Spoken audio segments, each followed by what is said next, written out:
उसमें ही मामलो गड़बड़ है। रामायण को पढ़ो तो रामायण क्यों मानो है? तुमने देखा है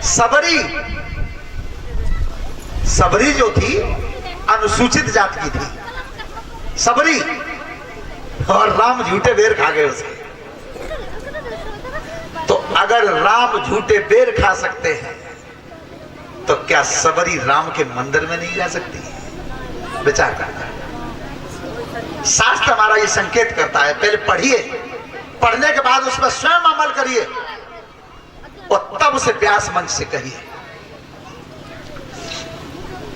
चलो बहुत बढ़िया है जे 100 रुपया पुरस्कार के हमें तो मिल गए, पर बाल को ऐसा मत करियो कि तुम या चक्कर में डूलोगे फिर हमें कहूं तो पढ़ने पर है तुम्हारो बटुआ भरो रहे हैं। हाँ, एक तरह है कि अगर कोई राजी से प्रेम से आपके किसी काम पे खुश होकर के और ये कह दे कि बेटा ये 10 रुपए का पुरस्कार है, जाटव के दिए हुए हाथ का पुरस्कार पर्स में रख देना, गारंटी देके जाना, उसका असर देख लेना तुम साल भर में।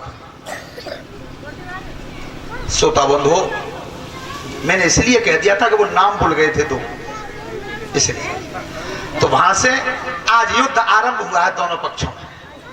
एक तरफ सेना 11 छोड़ी थी और एक है कोई जाटव समाज से नहीं है?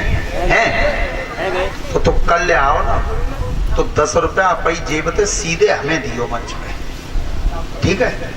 अब जित पूछ रहे क्यों कह रहे हैं, जाटव के हाथ का दिया हुआ पुरस्कार अगर आप अपने पर्स में रख लें, जीवन में पर्स बटुआ खाली नहीं होगा। ये ज्योतिष शास्त्र बताता है, विचार करना अपने मन में। पर जो मन समझियो कि शास्त्री जी कह गए तो लाकाऊ पे तो जबरदस्ती छीन लें तो ना काम करे। चलो साहब, बहुत बढ़िया। रमेश चंद्र जाटव, डीलर साहब, तुलकपुर से। चिंता मत करो, जब हम पर्स में ऐसी जगह रखेंगे तो कबूल लेकर आए हुई। देखो सुनो, आपसे एक बात कहते हैं हम, अगर यहाँ के किसी जाटव की रिश्तेदारी हो तो दादों के पास एक सिंधौली गांव है, उसमें आधे ही जाटव हैं और आधे ही यादव हैं, बिल्कुल बीच में तो बराबर। तो काऊ की अगर नातेदारी निकल आवे तो उनसे फोन करके जब पूछवा लियो कि वे वहां के जाटव समाज के लोग भागवत को किनकू राजी है, बस फोन पे पूछवा लियो, तब हमें बता दियो अगर काऊ को कौन कनेक्शन निकल आवे तो। कारण क्या था यज्ञपति जी कि आज से 18 वर्ष पहले जब सबसे पहले मैं उस गांव में गया था भागवत को लारिया बंद कर देने के, तो भगवान ने उसका नाम रखा था परीक्षित। तो ये परीक्षित महाराज को संत का श्राप लगा था क्योंकि समीक ऋषि का अपमान कर दिया था। जीवन में ध्यान रखना, अगर संत का सम्मान न कर पाओ तो कभी जीवन में अपमान मत करना। और वही हुआ। तो श्रृंगी ऋषि ने शाप दे दिया था कि तुमने मरा हुआ सर्प मेरे पिता के गले में डाला है तो यही सांप तुम्हें 7वें दिन काटेगा और तुम्हारी मृत्यु हो जाएगी।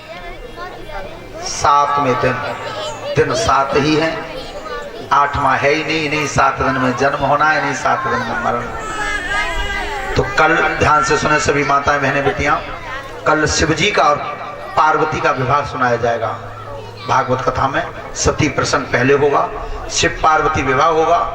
और अगर समय बचा तो समस्त देवताओं से 5 साल का बेटा गणेश किस तरह से विजय प्राप्त कर गया, सब देवता हार गए थे गणेश के सामने, उस युद्ध को भी तुम्हारे सामने सुनाएंगे। लेकिन सबसे पहले यह सूचना है कि सुबह जब हवन होता है 8 बजे, तो सभी लोग हवन में भाग जरूर लें। कल्याण जो होता है वो हवन करने से ही होता है। ये तो कहानी किस्सा कम सुन लो या ज्यादा सुन लो, लेकिन हवन विशेष जरूरी है। और जो भी शादीशुदा है वो पति पत्नी सहित आए हवन पे, अधूरा हवन रह जाता है।